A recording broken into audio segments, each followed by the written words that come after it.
My name is Rachel Roseberry. I'm the NASA literacy coach with you guys for this year. And I have a background in teaching. I was a fourth grade teacher, worked in after school programs, and I'm currently getting my master's as a reading specialist at Vanderbilt. So I really enjoyed the morning reading session. I also know that this is afternoon on a Friday, so bear with me, maybe we'll get out a couple minutes early. But today we're going to talk, or this afternoon we're going to talk about infusing writing into the after school space.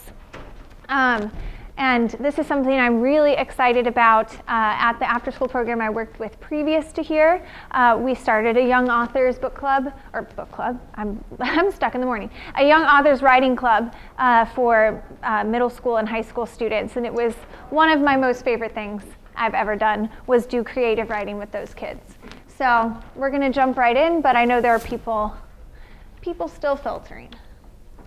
I did this the last session. I know you're going to think this is just a complete repeat, but these are different quotes. And these are quotes about writing that I find really inspiring and sort of help to set the tone for what we're doing today. The first is a quote from Anne Frank's diary. I can shake off everything as I write. My sorrows disappear. My courage is reborn. And then there's a quote from a research article. I said I'm in a master's program. And this is an article about an after-school program for Latina girls. And it's specifically geared around reading and writing, even more specifically writing, but they do reading as well. And they worked with these students over, I believe, a period of 6 months, met once a week. And it was a really powerful thing to read, to see the types of writing that the students were able to produce at the end of their session. And they really focused on relating their writing to their students' culture, relating and asking them to explore their own personal identity. And I just thought it was really powerful. And this quote sort of exemplified that. Within our after-school learning context, their writing of poems and stories serve to legitimize their knowledge and experiences. And that's something I think is really important. I talked in reading about how after-school spaces are these unique spaces where we're not bound by the constraints of the school day and the curriculum of the school day. And in the same way, I believe the same thing for writing, particularly around creative writing, exploration of identity, exploration of social issues, and all of that can be done with a focus on the sort of academic work of writing as well. So I'm really excited about a lot of the writing activities and ideas we're going to share today. Okay, we're going to do another share, and I want to know, how do you feel personally about writing? When or what do you write? What types of writing do you do in your program, hope to do? And what challenges have you faced personally or in your program? Because I hear a lot, and I hear a lot not just in after-school programs, but in school settings. Writing is a really difficult thing for even teachers to deal with, encounter, to instruct in. A lot of people maybe aren't sure about how to, don't feel completely confident in writing themselves, or just don't know how to teach it or encourage it. So I have found, at least in my experience, that writing feels more difficult to people.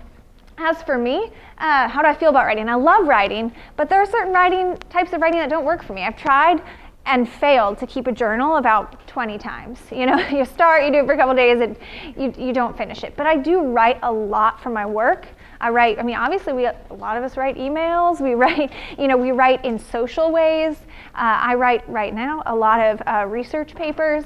And so I really want you to think broadly about what you write and how you write, not just like, do you write fiction stories? So talk about that, talk about your program, your students' experiences. I want to give us 5 minutes, and then I really hope some people would be willing to share out, because I think this is a particularly difficult thing for kids and maybe for us personally. But would anyone, I would love if maybe even at least one person from each table could kind of share out about something that your table talked about. So something you heard from someone else that was really interesting or provoked a thought in you. Yeah, we'll start over here. Kate talked about how her girls and her Girls Inc. program really like writing fan fiction, which is interesting, and if they're super into it, that's a wonderful thing.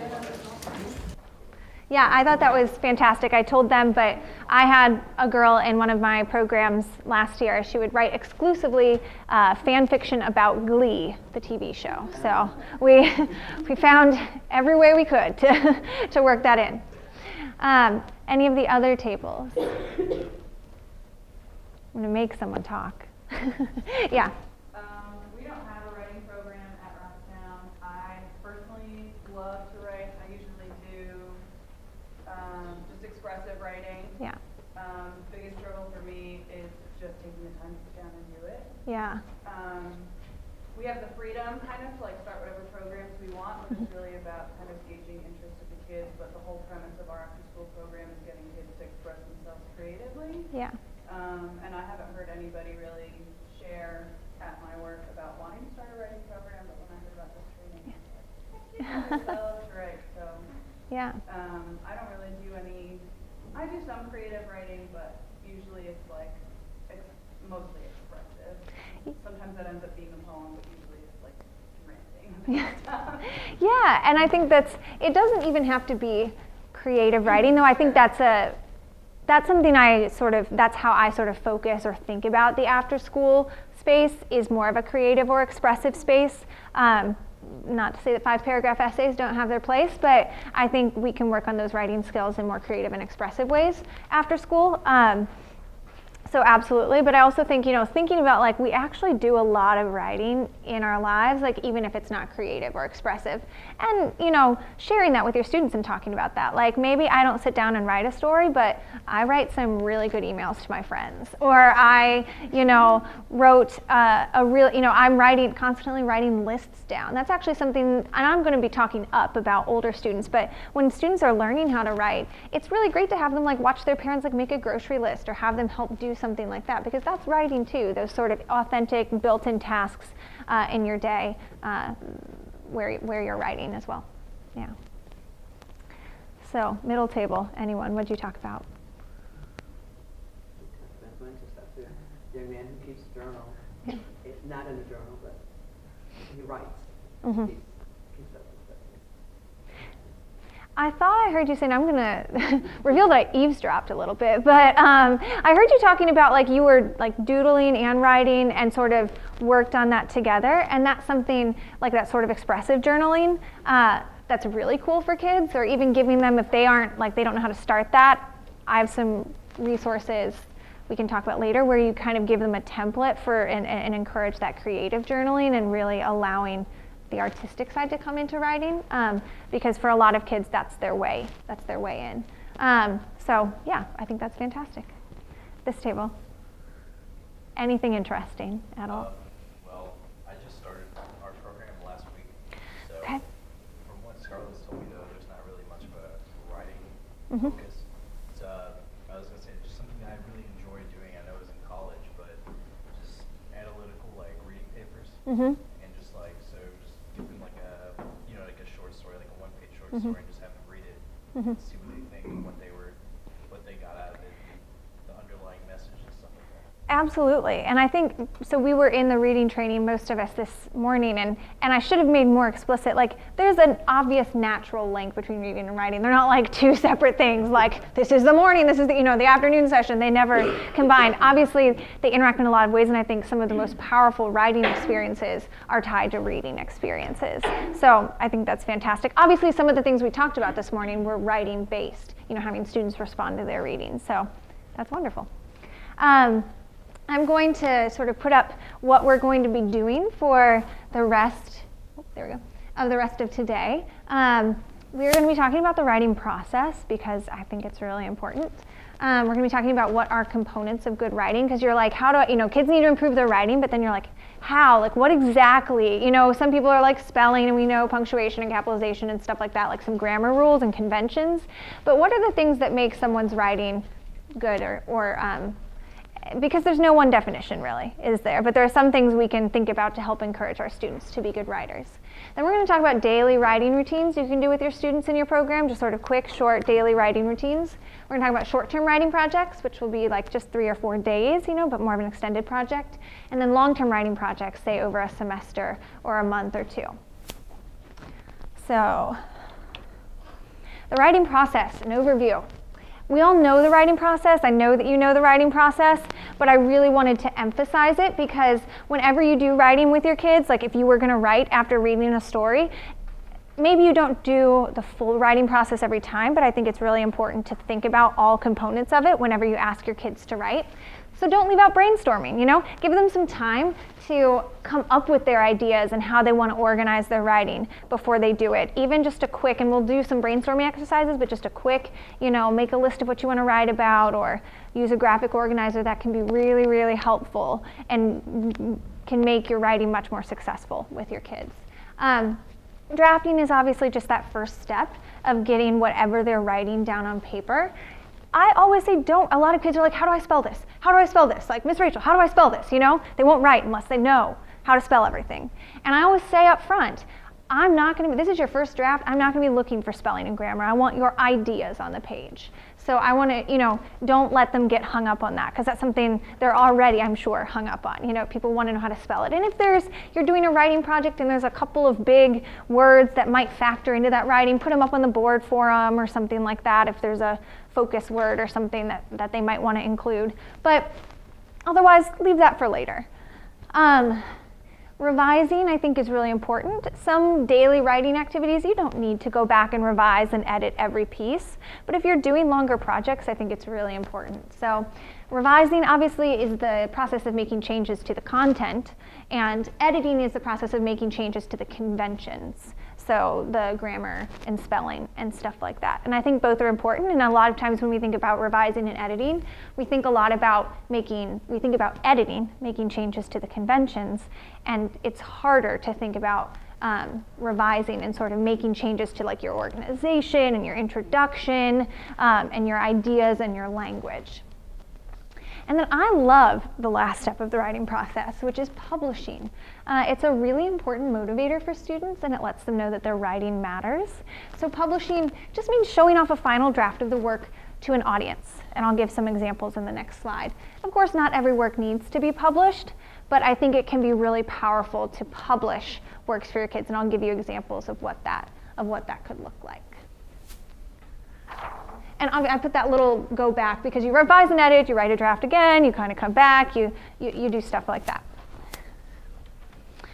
So here are some routines that I like to use across any writing project. These are ideas that you can use with any kind of prompt, activity, to think about how to incorporate each of these aspects.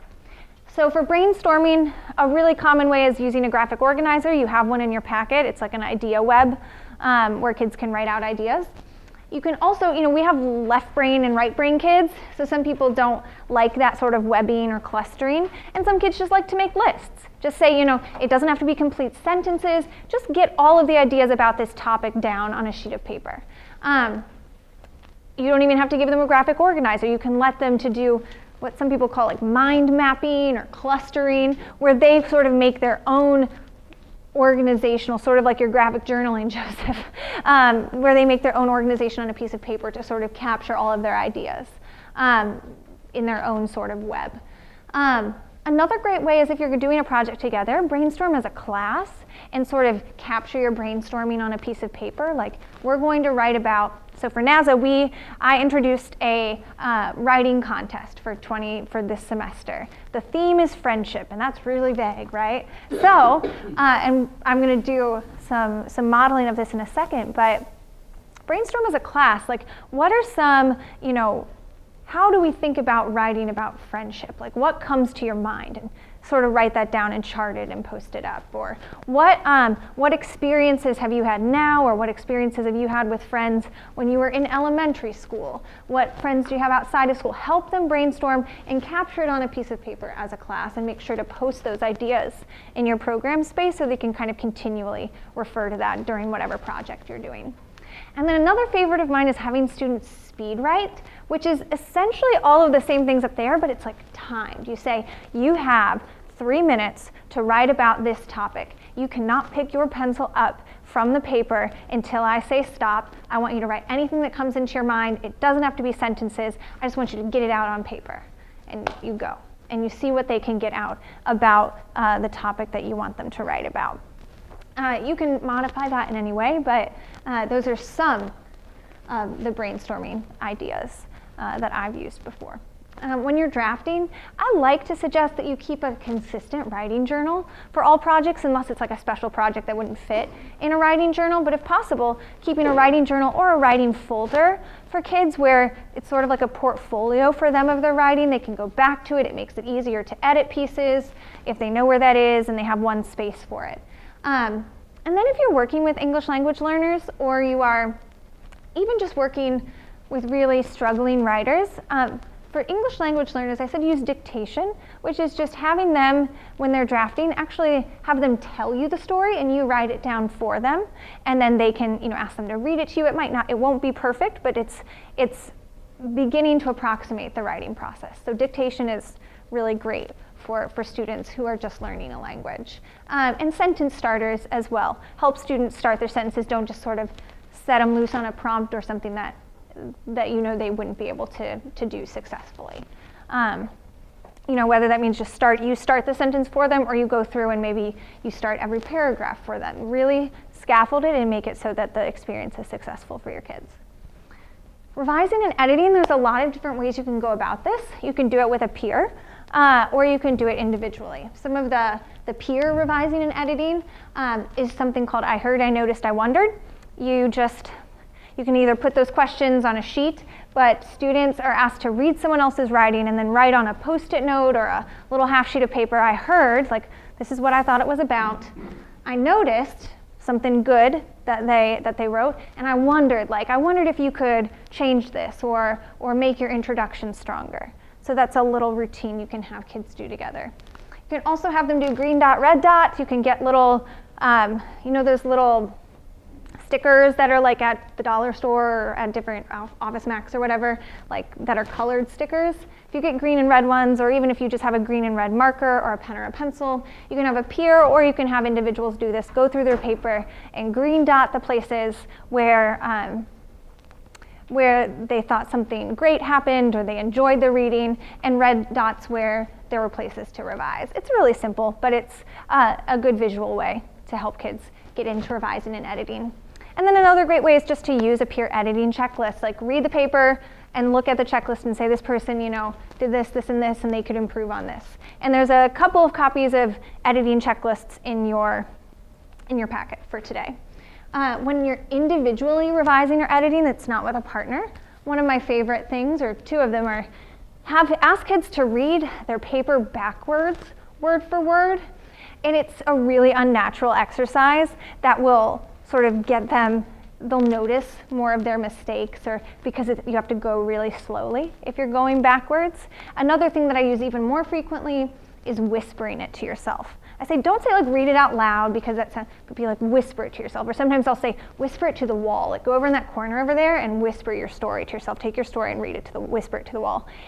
And say, and notice if there are any things you need to change, or if there's something that you would want to edit or revise in your writing. And a lot of times they'll catch more if you're reading it out loud, if you actually hear it, instead of no, I read it through, it's fine. I've heard that from a lot of kids. Make them actually say it out loud or whisper it out loud to themselves. There are also individual editing checklists that they can kind of go through. And I like to, if you have the time or the space, kind of keep a program editing checklist, just some basic stuff like we've talked about. Whenever we're writing, we want to make sure to capitalize. You will not believe how many middle schoolers I've seen, I'm sure you've seen, not capitalize appropriate sentences in their writing. Basic stuff that they know, they're just not doing it for whatever reason. But kind of keeping a chart, and maybe you can keep adding to it. We talked about capitalization. Remember capitalization. Put it on our group editing checklist. We're going to talk, next week, let's make sure you all have your punctuation marks in order. You know what they are. We're not reteaching that. They're old enough kids that most of them know what that is. But just reminding them, or keeping a group chart to remind them of that. And then publishing. Some of the things I love to do, I did this actually every week when I was a fourth grade teacher, is we had an author's coffee shop pretty much every week. And we would just kind of circle the chairs up. I'd bring in juice in little paper cups. And no snacks. There was one time we had snacks. It was a real special day. And then kids would come up to like the big teacher chair and sit in it and read a work that they'd been working on, or that they had, finished or finalized. And it made it just a special space to share with the community of my class or your program. So I like calling it a coffee shop. It makes it sound like, I'm going to a poetry reading tonight. But the kids seem to really like it and make it a special event. It doesn't have to be every week by any means, but, once a month, have kids share things that they've written in a sort of special space. Obviously, display final drafts of projects on the walls of your program space. Make sure to put it up and really showcase what they've written. I think it's also great to look for, I skipped one. There are lots of easy bookbinding techniques. I have some in your packet. But even if it's just like punching holes and tying it with yarn, like make it look like a book. That's a really cool way to publish something that they've already finalized. And I tend to be really strict about what you get to publish in a format like that. You have to have had to revise it, and the writing has to be nice, and you have to really put some time in it for it to be, that's sort of your reward, is you get to publish it, display it, read it out loud, and you want it to be perfect. I really, really push that. Look for local writing contests and let students apply. We have our own NASA writing contest, so that's something to incentivize and encourage your students with. We're still working on what prizes and things we're going to, and I will let you know when I know, so you can use that as an incentive tool. And then book buddies. I know that this might be tough for some programs, but it's really incentivizing to have written or a piece of writing either specifically for younger students or just your own piece of writing, and read it to a younger person, to take and be their like tutor or book buddy, or like, I'm going to come and read you something that I've written. So it's not their peer level, but it's a younger student. So if you have, and I know some of our programs have younger student programs in the same space, that's something to think about as well. And then also have your students read their work at a showcase at your own event. So there are a lot of different ways to think about publishing. I have a piece of paper over here of some editing that I did. Thought I should have pulled it out. I didn't mention this, but one of the ways that I have kids edit, this is from my after school program last year, is their original piece was on the white, and then when I had them draft their second draft, it was on the yellow. So it was sort of really visual for them, and this would stay in their writing folder. So that's another way to sort of distinguish if you're ever doing drafts of things with kids, and put another color on top if they need another draft or something like that. But visual distinctions can be really helpful. Okay. And then we're going to do an activity right after this slide, but this is something that I think it's important in reading, and we talked about it, but I really want to emphasize it in writing, which is modeling. It's a teacher term, but it's just when an instructor shows students the steps or process to completing the task or example, or the task or skill, and gives examples. I want to emphasize that it's showing the steps of the process. It's not showing a final product, because when I was a first year teacher, I made that mistake. We wrote some essay, and I'd pre-written an essay to give an example to them of what I wanted, and I showed it to them and I read it to them. But how, and they never knew, how did I get from the prompt that I was going to give them to this final product? There was this big space in the middle that I had just skipped over. I didn't show them how I wrote it. So showing them how you write something, or how you brainstorm, or how you edit your own paper is really powerful when you're writing. It helps students conceptualize the new skill. I gave a little example about tying a shoe. And the components of modeling for me, it's speaking, so thinking aloud for students about how you came up with your idea, telling a personal story related to that topic, just sort of thinking for them like what you're thinking about when you heard the writing topic, and explaining why writing is important to you.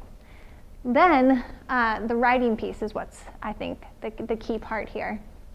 Use chart paper or just your board or something to write down your brainstorming. So like, how did I brainstorm or think about this, that list that we were talking about, or those webs.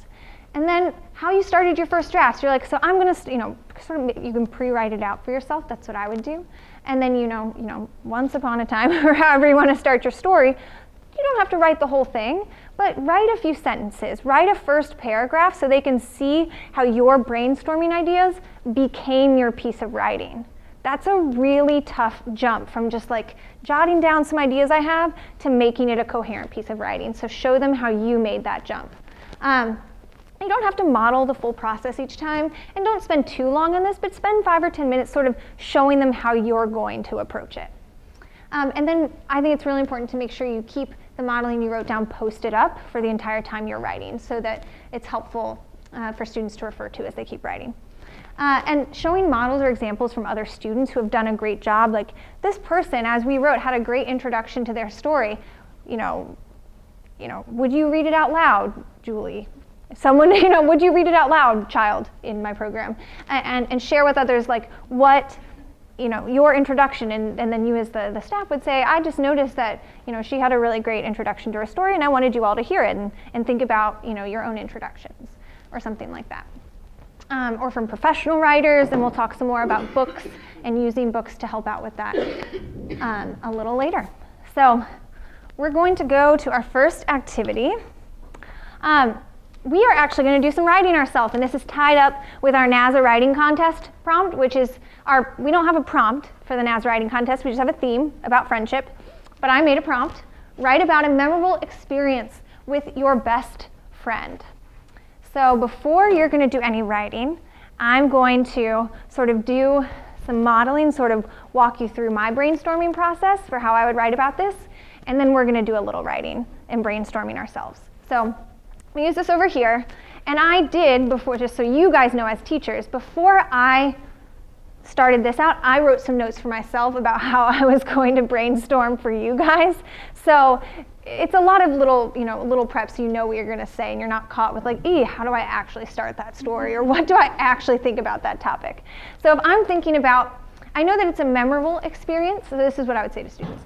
The prompt is about a memorable experience with my best friend, but the first thing that I would want to think about, and I like to make webs or clusters, but if you would want to make a list or some other way to organize your ideas, that's totally fine.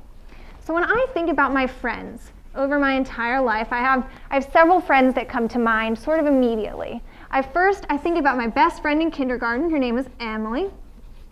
She came over to my house, and I remember one birthday party she had. It was themed around the Lion King.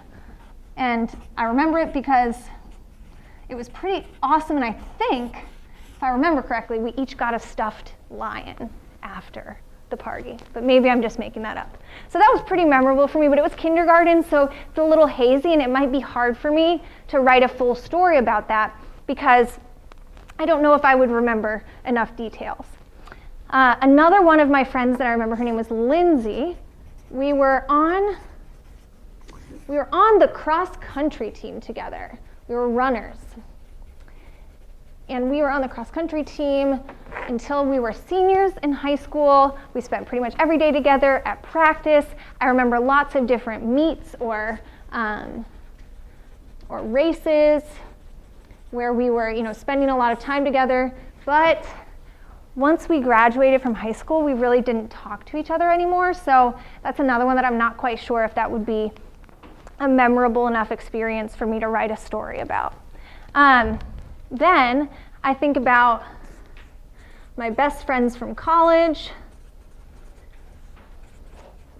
and I have a lot of good stories about them, but there are 2 other stories about 2 other groups of friends in my life that I really want to get to. So I'm going to skip past my best friend from college. They were great. But I had some roommates when I was a teacher, and roommates, there were 2 of them. Their names were Kay and Kristen, and we lived in actually a house that was much too big for us together, and we were in San Antonio, Texas. And one of my most memorable experiences, so those were my friends, but we had a lot of great experiences, but one of my most memorable experiences is when in the middle of the night, or actually not in the middle of the night, I guess before we went to bed, we had to find and kill a cockroach, or we found and then had to kill the cockroach. So I'm going to put some cockroach hunting down here, and I learned that if you don't actually have to kill it yourself. If you spray some Windex on it, it will die. Pro tip for everyone out there.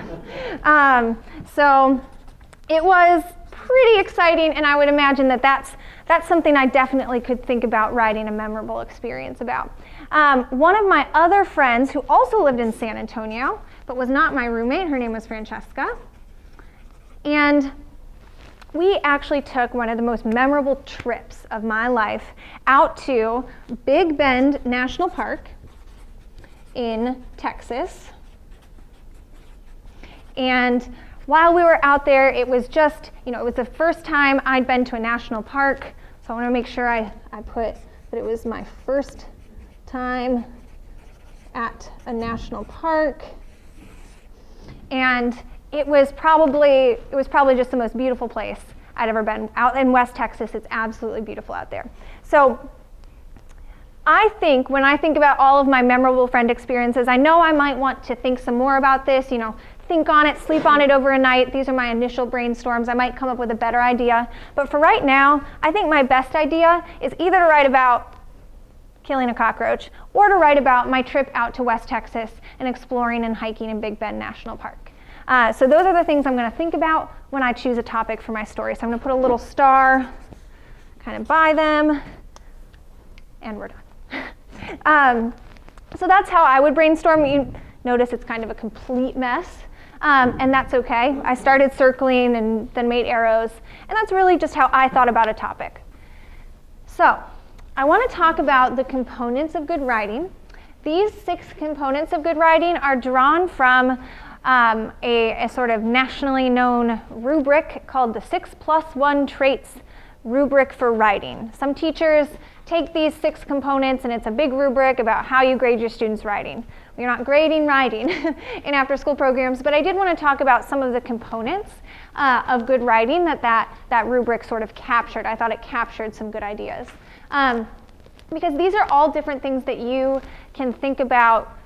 Some of this is just in conversations with your students, or if you read some of their writing, these are topics or things to look for that might help to improve their writing.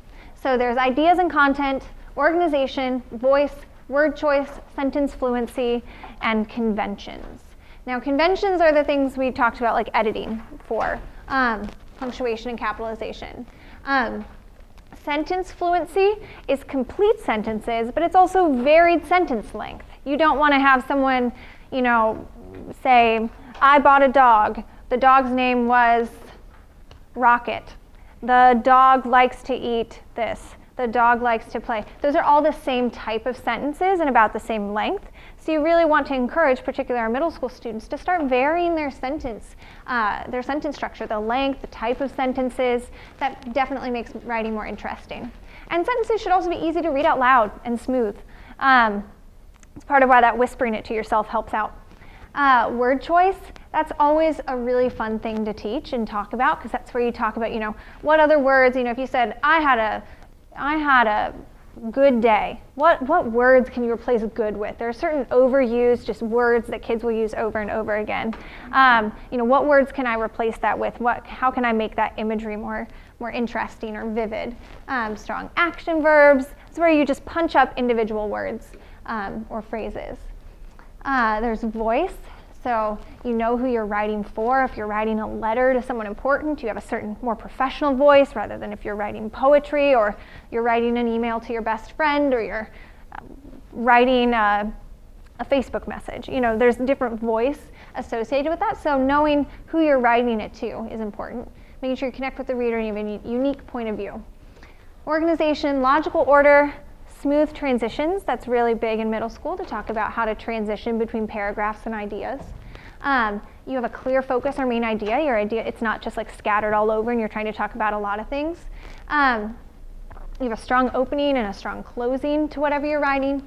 And then in ideas and content, you want to have a knowledge of your topic, an interest in your topic. You want your topic to be narrow and focused. Again, you don't want your writing to be all over the place. And that's the same for a poem, a script, a newspaper article, a story. Your ideas need to make sense, and they need to be well developed with good details. I highlighted in red some of these things that I think could be ideas that we could work on in the after-school space that might be easier for us to think about or tackle. It's it can be really fun to do a lot of word or imagery games. It's really easy, I think, to check and help students work on complete sentences. We don't have to try to tackle the whole thing or be, you're not the student's teacher, but these are just things to think about to make writing better. And one of the ways that I like to help students make their writing better is to use mentor texts. So mentors are people who help you out in your life and encourage you and show you maybe what to do or give you ideas or advice or suggestions. And mentor texts are books that we use for the same purpose, to give us advice or suggestions about how to be good writers. So they're pieces of writing, typically picture books or just like a paragraph from a chapter book that you use to demonstrate a good component of writing. We're going to do in here in a second, but like one of my favorite mentor texts that I say is Shel Silverstein's poems. And you can pick a poem and talk about the imagery that he uses within that poem and then ask students to make sure they think about using interesting adjectives in their own writing. So you would read something as a mentor text and ask them to sort of take that component of good writing on in their own writing.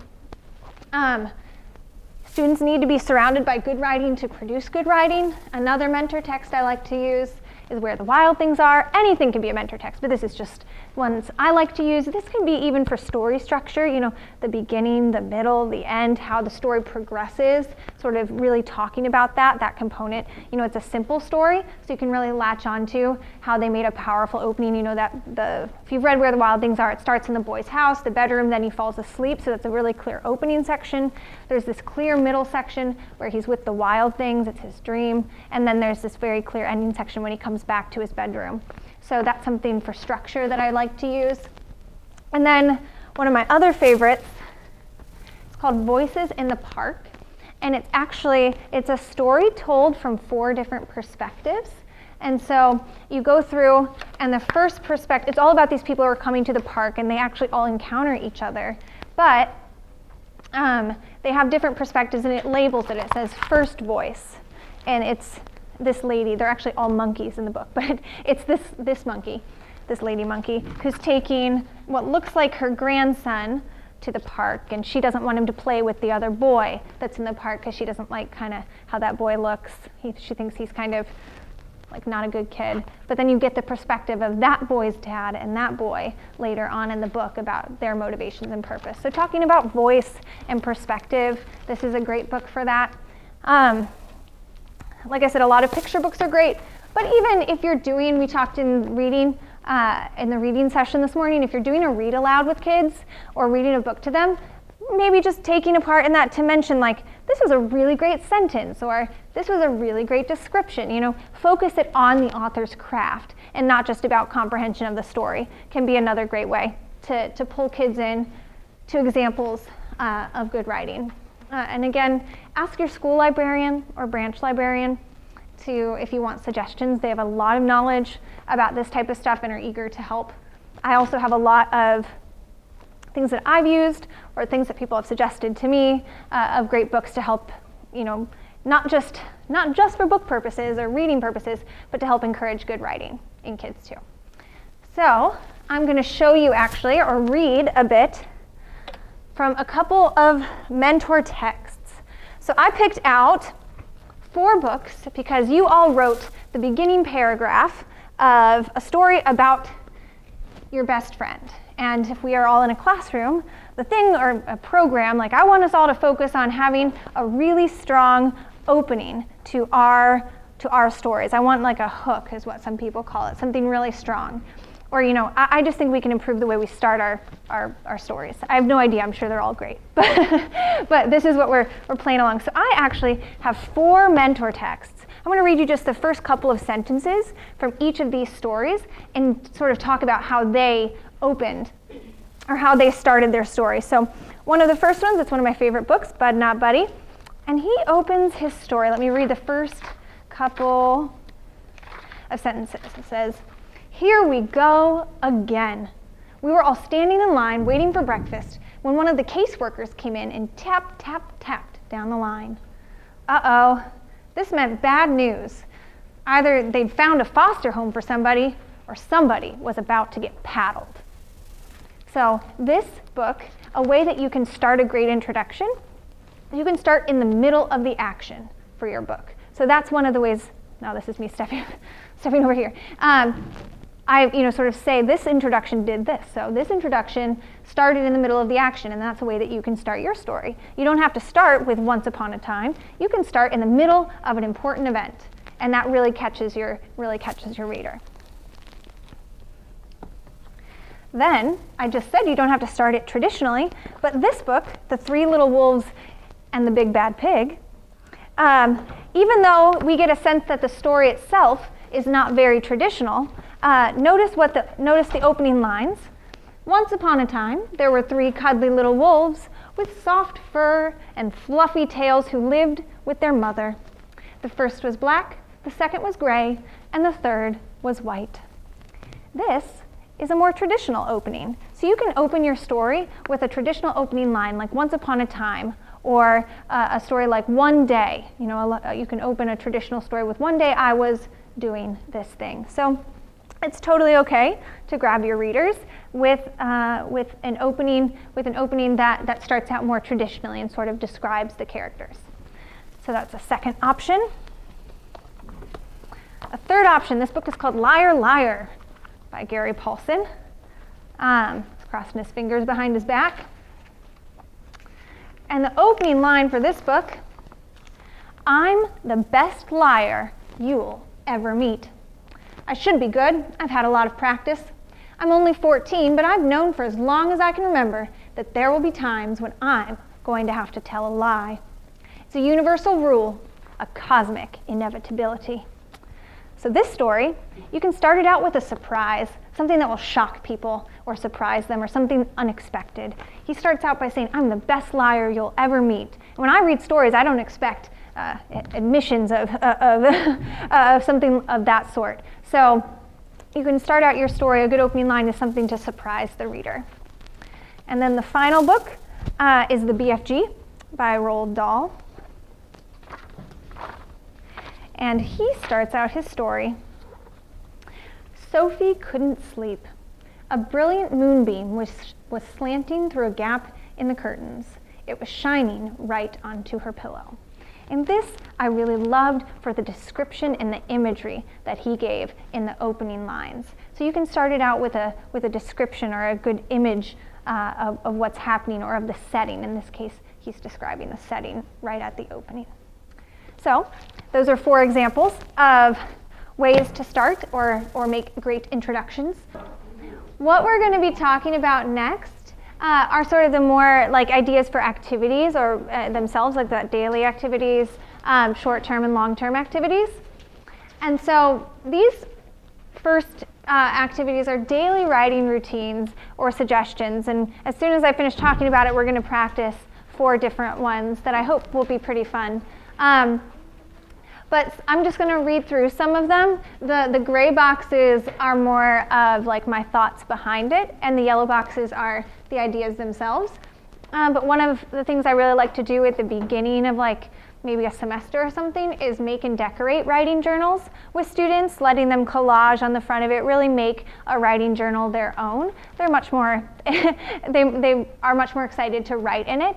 And then sometimes it doesn't have to be, I say have them respond to a prompt of the day. It doesn't have to be of the day, but you could have just a little quick prompt. It doesn't have to be a fiction story or just something about their personal life, like a journal prompt kind of, and have one up on the board and have them do that just every time that they come into your program, or maybe not every time, every Tuesday, or what might work for you. But keeping that writing journal, like I said, as a place where they sort of do that every time, and it becomes this routine. Just so you know, I will send this link when I send the sort of email with the presentation links and stuff, but I have on the Dropbox, the NASA Dropbox, I have a list of story starters or journal prompts. There's like 200 of them on the paper, and that is something we'll talk about here later. You can use it in another way, but I have a bunch of them. There's also on your resource packet or your resource sheet on the back of your packet, there's a link to, it's a Scholastic, it's part of the scholastic.com, but it's called the Scholastic Daily Starter. It's for teachers, and they give them it's a daily thing where it's like a math problem, a writing prompt, and a critical thinking question or something like that. So you could get it from there every single day. It's the Scholastic Daily Starter, and it's on your resource packet. And they have it in grade bands, like a 6th through 8th daily starter or a 3rd through 5th daily starter. And that's online, and that's a resource as well. Another thing, I did this in my 4th grade classroom. It kind of backfired a couple times, but it was still fun. We did a class mailbox for students to write messages in to you as the instructor.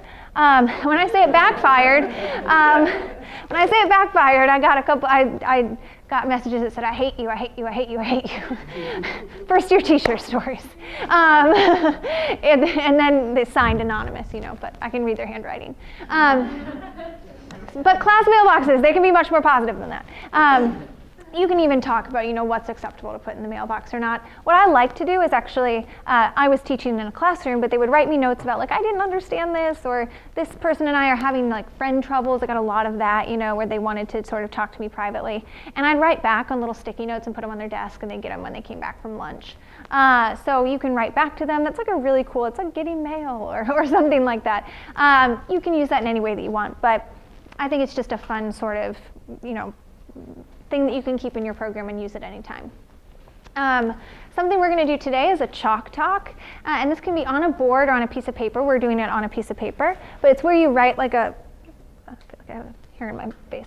It's where you write a prompt or something you want students to respond to. Maybe it's about a book that you've been reading, or it's just one of the story starters or prompts. You write it on the board or on a piece of paper, and you have students all respond in that same space. So they write on the board their responses, or they write on the paper their responses. So I'll show you what we're going to do today. I'm going to put on one of our stations. We're going to kind of rotate around like we did in the reading.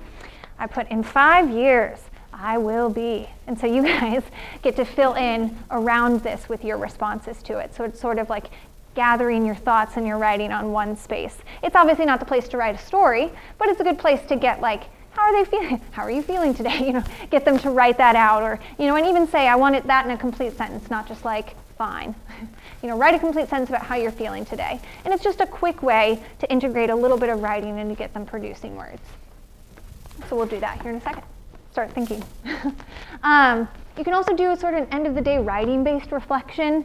I know a lot of the other sessions here, I know they mention and talk a lot about reflection practices and getting students, one thing you learned today, one question you have for tomorrow, or one thing you're looking forward to tomorrow, or some sort of writing-based reflection. Again, I do that kind of thing a lot on Post-it notes or index cards, or you can have them do that in the writing journal and keep everything in one space and save paper.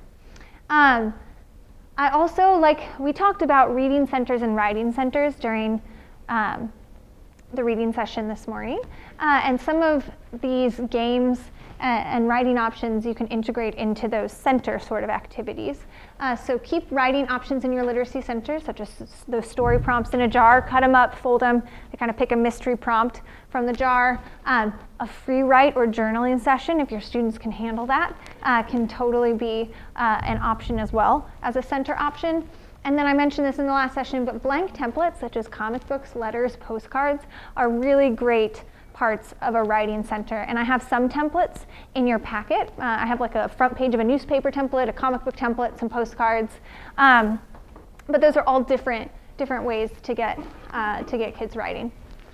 Again, when you're doing a read aloud, have students write a quick response if you ask a question. Have them write it down instead of give you the answer verbally. That's another quick way to get some writing in. I mentioned this before, sentence starters for students who are struggling to write can be really, really helpful, particularly for English language learners. And then I missed two up at the top, which is we're going to do some of these today. Play a game, such as telephone stories, which we're going to do that today. speed writing. That's back to sort of that brainstorming idea where but this is, you speed write a story. You say you have 3 minutes to write a story on this prompt, go. It's sort of like if you've heard the term flash fiction. It's like not short stories, it's like little mini stories. I've even heard of an activity of 6-word stories. I've never done it, but 6-word stories can be pretty fun too. So speed writing on a story or a prompt. Mystery objects, and actually all of these, so you know, are listed in a page in your writing packet. It says daily writing activities, and they have descriptions with them, so you know what's going on.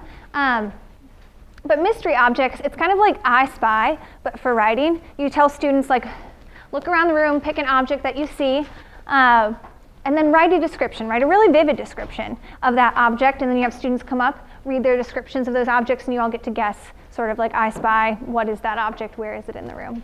And it's a good way to practice describing skills. And then a story prompt ball. So we're going to be playing telephone stories and playing with my story prompt ball here in a second. And then the next one, making use story stones, story cubes, or story bags. We're also going to be doing those, and I'll explain them right now. So my story stones, they're not actually stones, they're pieces of cardboard that I cut up, and they have images on them, and there's a bunch in here. And what I would tell students, and this can be done orally or you can have them actually write it down, but oral storytelling is obviously a great way to, like a low pressure way to get kids, you know, to lead them to writing or to storytelling, because you can do some oral language, fun activities, oral storytelling, and then, you know, move to like write that down, or or say this time we're gonna put our stories on paper. So my story stones bag has a bunch of different squares.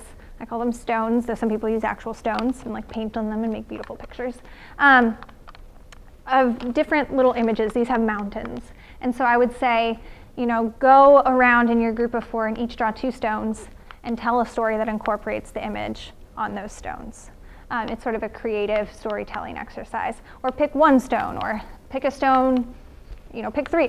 You sort of modify it however you want. Students can play with this and write stories in writing centers, but this is, I think, one fun way to get ideas for stories. There are also, you can buy things like that. There's something called, I think it's called Rory's Story Cubes, and they're not that expensive on Amazon, and they're just like professional versions of that, but they're kind of like cubes or dice that you can roll to get ideas for stories.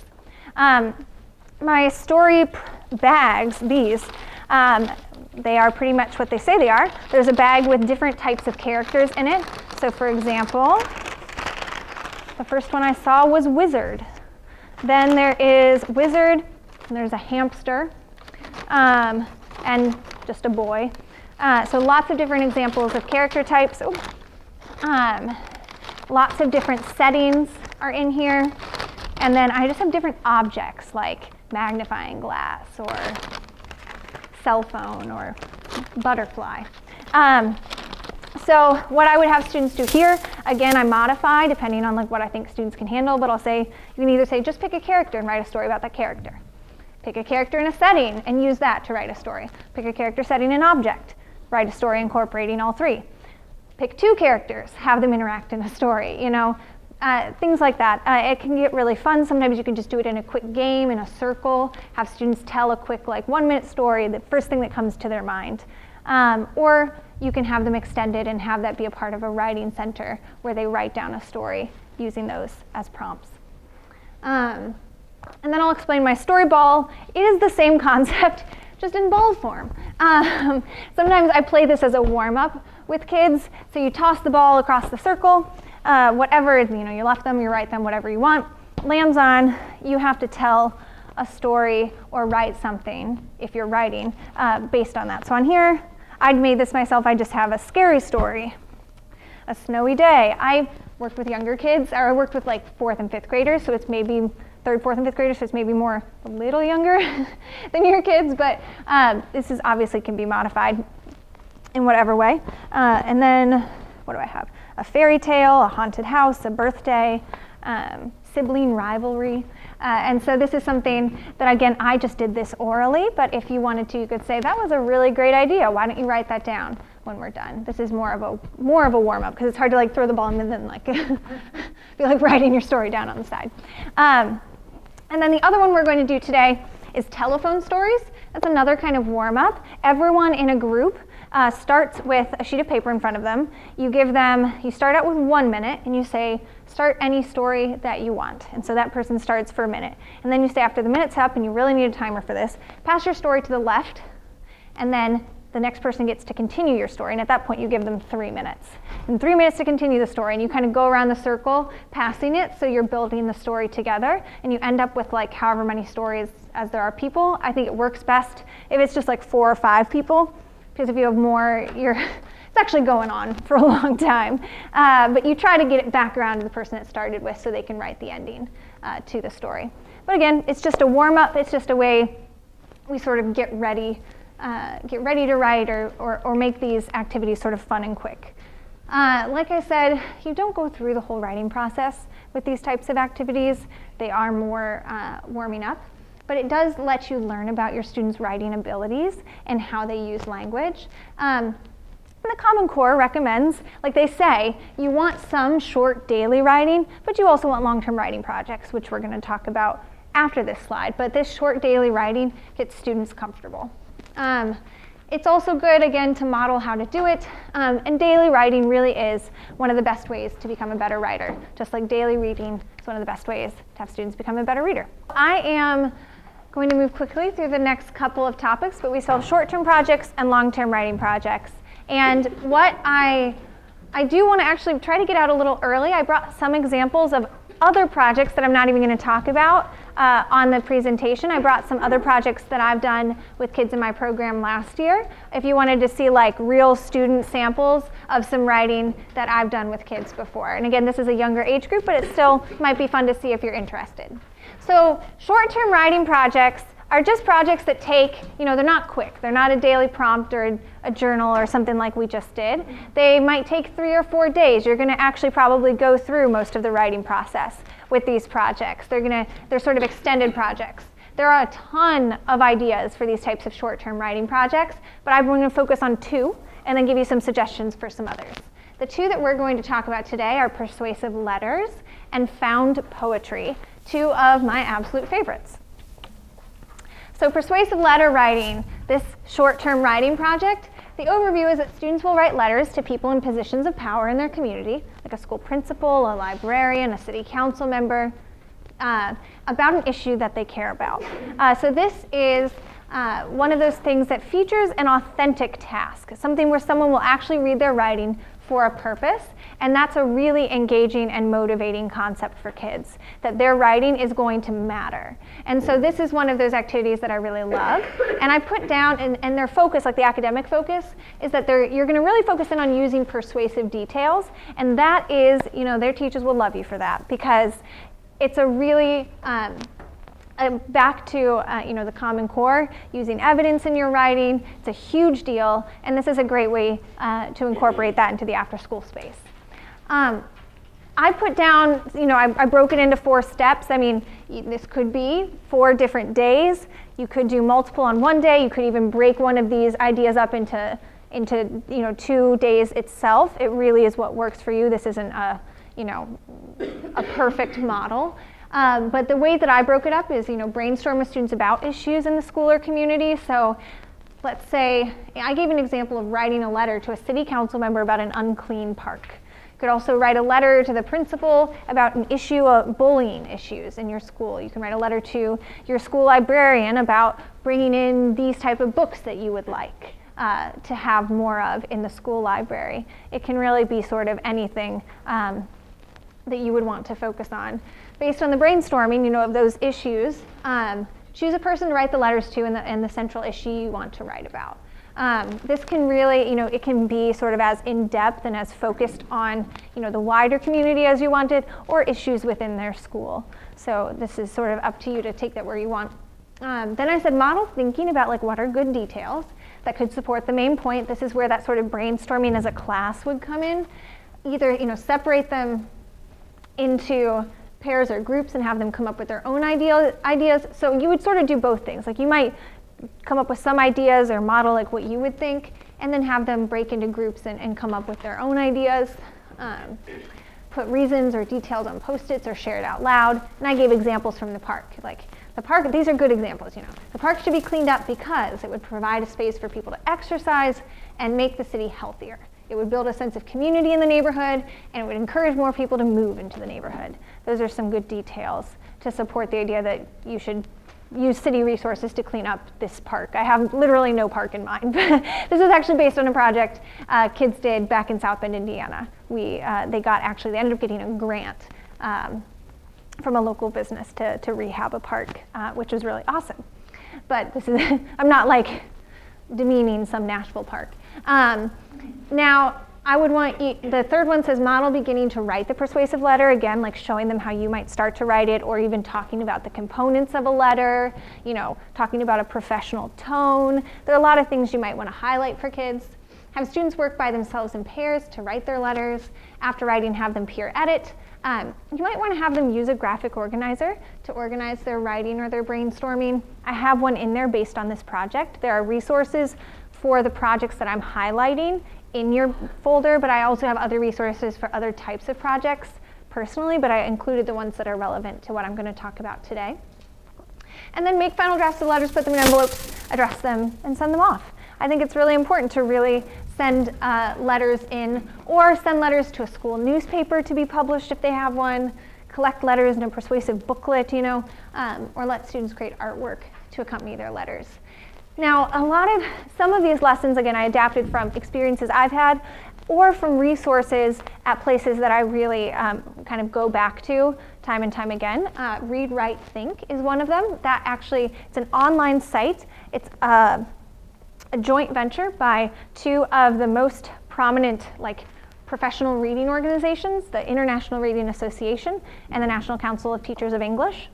And this is not, it's very heavily adapted, but I want to make sure to say it is adapted somewhat from Read, Write, Think's letter to a principal unit that they have on there.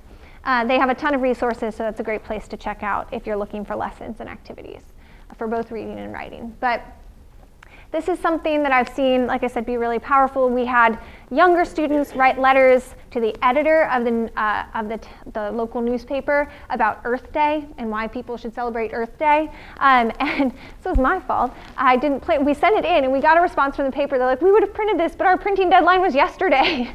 And I was like, no, that would have been so awesome. But it really is, they really love sending letters to people who are, really who really might read them. And these are one of those things that you really have to, that you really have to push the quality of the writing, because someone really is going to read this. It's really important that your writing quality and how it looks and your reasons are really good.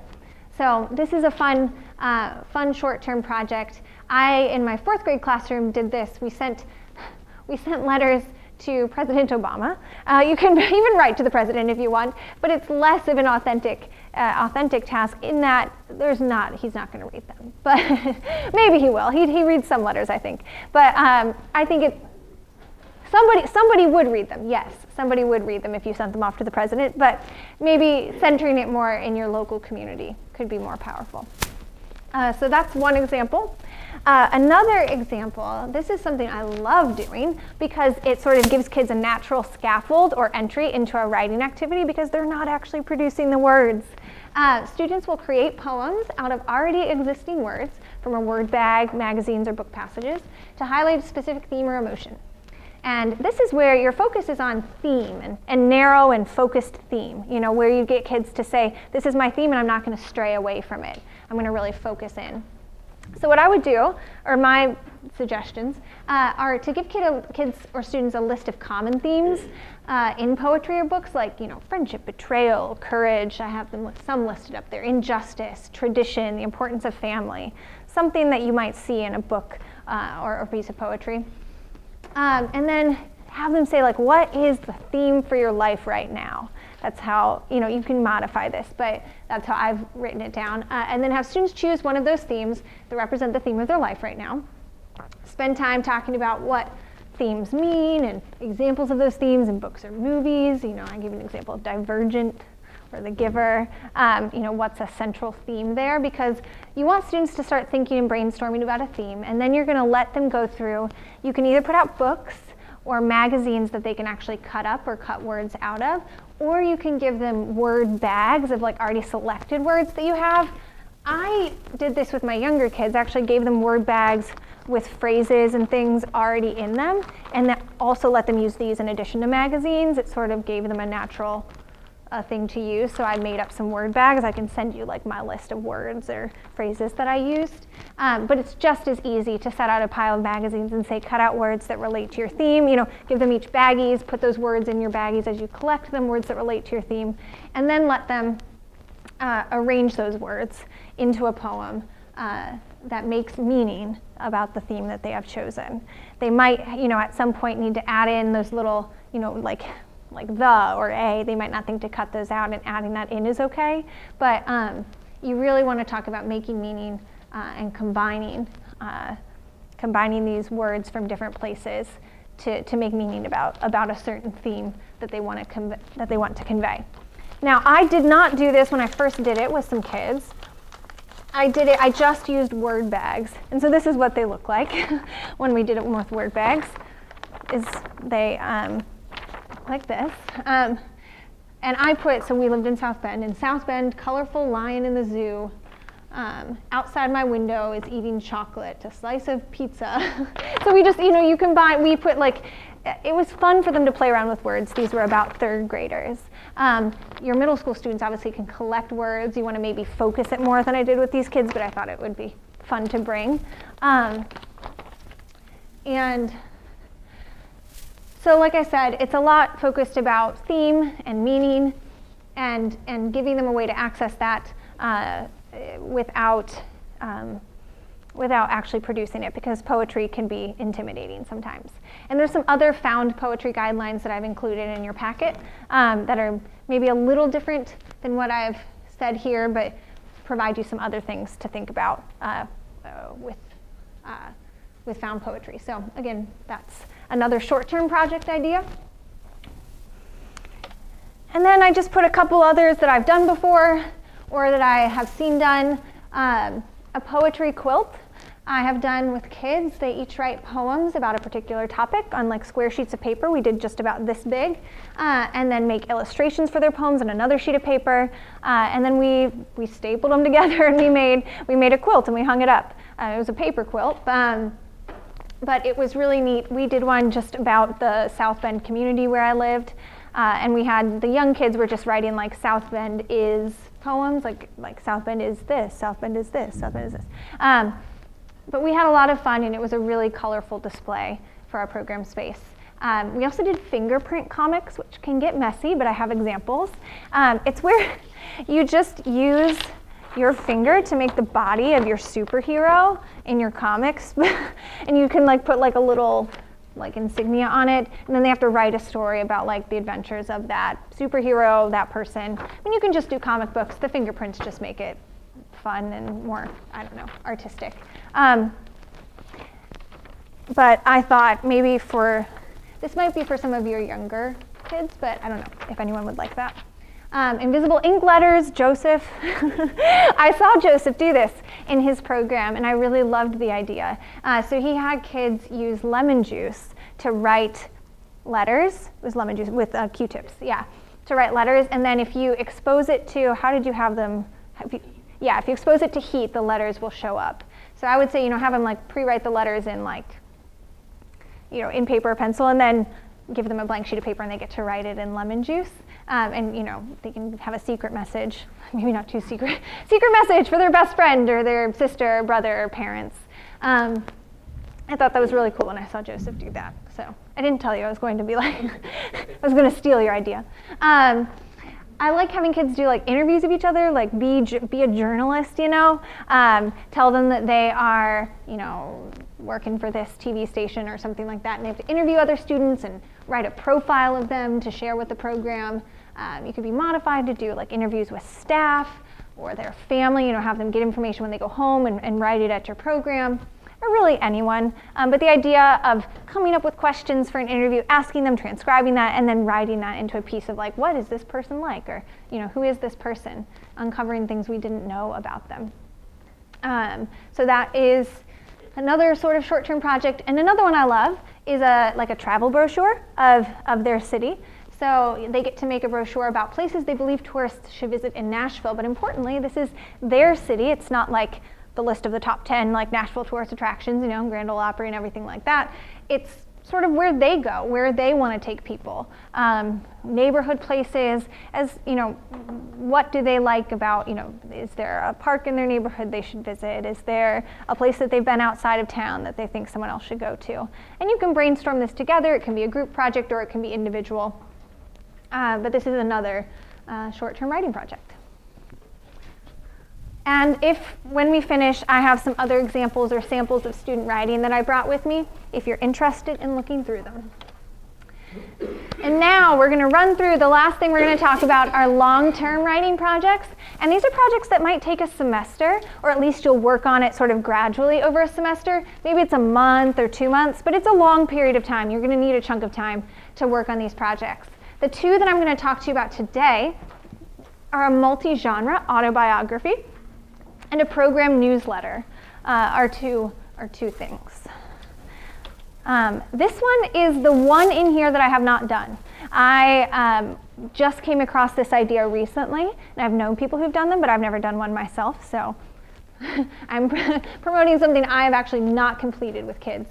But the idea is that students will create a portfolio of several different writing pieces in multiple genres, exploring their identity. This is useful. This is where you might want to look in your writing packet. I pulled, there's an autobiography assignment page in there that gives you maybe more even of an idea of what this could be. And the focus here is on a variety of different genres, obviously. And this one was adapted, the found poetry was all mine, but this one is adapted from Annenberg Learners. It's another really well-known learning and education organization, and they have some great literacy activities, and they have a multi-genre autobiography unit that I adapted these ideas from, and that's noted on the sheets as well. So there's a checklist of like things you can write about in your autobiography, and then there's a checklist of genres like poems or stories or mysteries. It's in there, and now I can't remember a long list, but if you look in your packets, you'll see. You would explain the projects to kids, maybe have them do a speed write or a brainstorm about memorable moments in their life. Have them share their brainstorming. This is going to need to be a lot. They're going to need to have sort of a brainstorming bank of ideas to draw from the entire semester, like maybe a page in their writing journal of like ideas of things they could write about of memorable times in their life.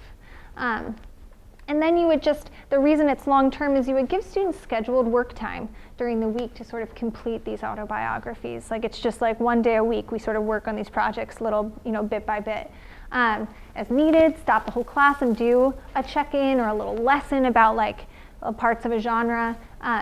Build in editing, revising, give them deadlines, and keep all parts, in a folder. I think this could be a really cool project. It might be difficult to pull off. I think it's, but I was really excited by the idea of having kids write in different genres about their personal experiences. And that sheet might be able to even give you a better idea of the types of genres or the types of things that kids could write about. So yeah, that's the multi-genre autobiography. But the next one is one that I've done and both really loved and also had a lot of challenges with, so I can talk about some of those, but doing a program newsletter. I love the idea of this is, there's a lot of ownership, there's a lot of leadership involved in something like this. Students would create a program newsletter about important events and people in your after-school programs, their school and the community. And they'll learn about the elements of how to write a newsletter story, how to write that sort of nonfiction informational piece. One of the things I think is really useful is to bring in copies of newspapers or newsletters and have kids sort of explore and list the things that they notice when they're doing it. Like what types of stories what do we get when we read a newspaper or a newsletter?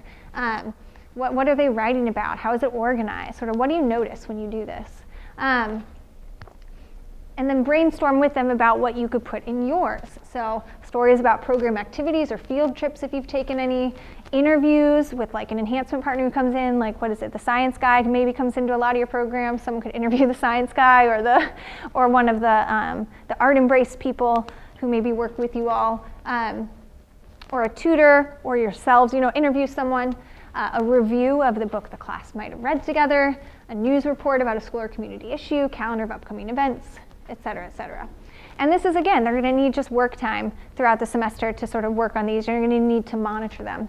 I said that I had challenges, and some of that was like finding ways to give them the freedom that kids needed to write our newsletter, but also monitoring them to make sure they got it done in time and completed it and sort of actually made the progress I needed them to be making during that work time. So that's something just to think about, but then combine those articles and format it, maybe give kids different roles. I said down here some kids could be graphic designers if they're not really big writers. Maybe have them write a short piece, but then have their big role be designing the paper or writing a comic strip or something. And I think it could be great if you could ask the literacy coach, a librarian, or an English teacher if they could stop by to sort of review your articles and stories and give advice to kids. This is something where they could be really useful to you. I brought with me the 2 newsletters I did with my kids in South Bend. Our community center was called the Robinson Center. And so we had the Robinson Review. We obviously redid it the second time. This is the first one, the Robinson Review. This is the second one, redone, revised. And this was from spring 2014. This was, I think, spring 2013. So if you want to look through some of the things that we did, we were K-12, and I ended up, the kids didn't really do much of the graphic design. I did most of it, particularly for this one. And we put in pictures of the program and things like that. But they did write all the stories. We had kids from 12th grade, I think, down through 6th or 5th write in this for us. And it wasn't perfect. We were like, oh, we should have included something like this, or other genres, or edited more.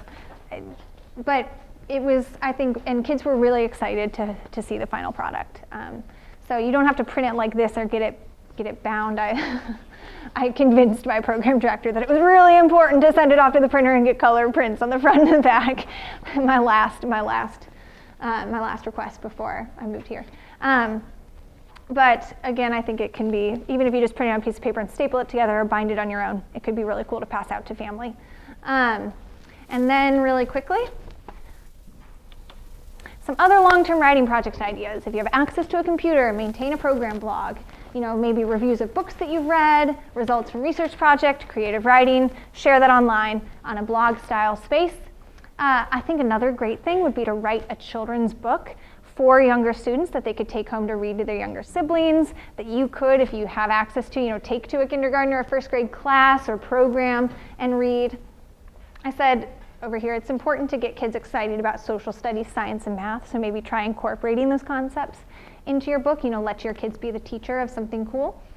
And then a college research project, letting kids pick a college to research and then having them develop a video, poster, or other presentation to show off their knowledge. You can have a college fair and invite parents. So I know I sort of sprinted through these last activities, but I did want to kind of get us out. I was talking to, I think it was Mackenzie, during break, and I wanted to say, she was saying, there's a lot of ideas, and I wanted to be sure to say these are not all things that should be done at once. We're trying to give you a lot of options, or I'm trying to give you a lot of options, and just pick one thing or 2 things that you want to try out, or, it shouldn't, none of this is, it shouldn't all be done at once, obviously. I have a reflection type activity, but before I do that, I want to show you one other resource I have for you guys.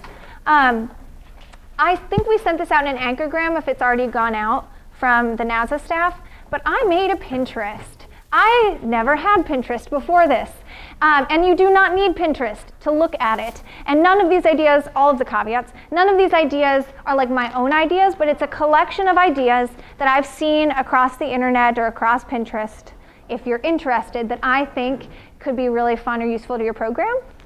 It's just like my curated little board of ideas that I think are worthwhile, that I think are well designed, that I think could have some use in our programs. So it's an after-school literacy Pinterest. You do not need a Pinterest to look at the board. The link is here, but it was sent out in the anchorgram, and I'll send it out after today. I have 225 pins so far, and it just goes through, and it has a lot of cool ideas, book ideas, things that I thought were valuable and just wanted to find a place to share with you guys. So scroll through here, don't get overwhelmed. That's for me to get overwhelmed, like looking at the hundreds of different things out there. But that is another space if you are interested in more ideas. That is sort of continually updated. If I want to do a little work, but I want to ease into it, I'll go and like try to pin a few things first. But the last thing I want us to do, actually, I'm going to stop before that last thing and say, are there any questions? I didn't take any questions. No? Feel free, please, to email me and to be in touch about how I can help you in your program, sort of specifically. I'm available for book recommendations or for, I want to do this, but I need a kind of a kickstart. Nothing is too big or too small. And so please be in touch. I'll be kind of going around to different programs this semester and hopefully doing some activities with you. It's a weirdly short semester, it feels to me, so it feels like I already am like, my calendar feels limited, but please let me know if you want me to come out to your program and we will see what we can do about making that happen. And if you get the anchorgrams, I always put in literacy links. Look at them, they're like cool articles or tools and activities and stuff, so check those out. And make sure to read through the resources on the back of your packets, both reading and writing. There should be a description of what they all are, and there's some good online games, but also spaces for articles and all kinds of stuff.